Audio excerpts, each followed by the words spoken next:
Hey guys, this is our read aloud for today called The Mystery Hat, written by Rune Brant Bennett.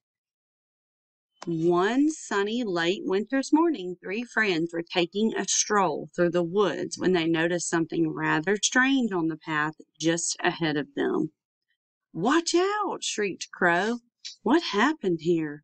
A knitted hat lay in a small puddle, all soggy and wet.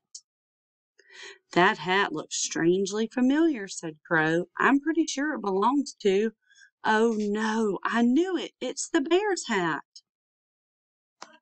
He probably woke up early from his winter sleep with his tummy rumbling and bumbling from hunger, so he hurried out to find something to eat.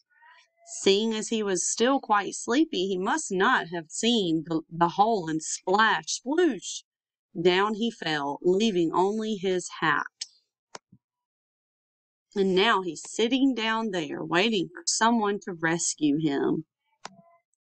"Quick, let's find a rope and pull poor Bear out at once." Pig took a little stick and poked it into the puddle. "That's a very convincing story, Crow," he said. "But look, it's not." "You're right, it's hogwash," said Beaver.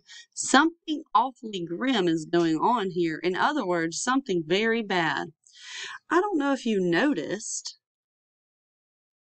but as we passed the old farmhouse, the snowman out front wasn't there anymore." "I once heard that the snow people actually fly, especially if they're starving," shuddered Beaver. "Perhaps the snowman was out hunting for supper. He must have spotted Turtle, who wears a hat just like this one. There he was, strutting along, minding his own business, when swish, the snowman grabbed Turtle, who must have put up a fight, as you can tell from the melted snowman snow and Turtle's hat," continued Beaver. "If I know anything about snowmen, it's that they love turtle soup. He's probably cooking our little friend as we speak. We have to find him before he turns into broth."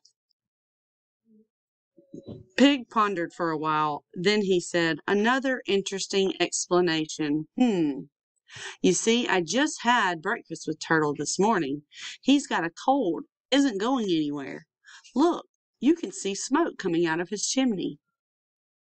I think there's got to be a much simpler explanation to our little mystery." Pig took a moment to think really hard. Then it dawned on him. He said, "Do you both remember when it snowed a lot a few days ago? It was very pretty. We all went outside to enjoy it, and then a snowball fight broke out. I almost hit you with a snowball, Crow, but you ducked and it took your hat right off. We thought you'd lost it, but it must have rolled down this hill where, after a while, the sun melted the snow. I think we solved the mystery," smiled Pig. "It's your hat, silly Crow. It's still a bit wet, but you could try it on if you like." "Well, what do you know? Of course it's my hat. That's why it looked so familiar." They all chuckled and giggled for quite some time. Then they continued through the forest looking for new adventures. "Listen," said Pig. "Is that our friend Bear right here?" "Oh, good," sighed Crow. "He got out then."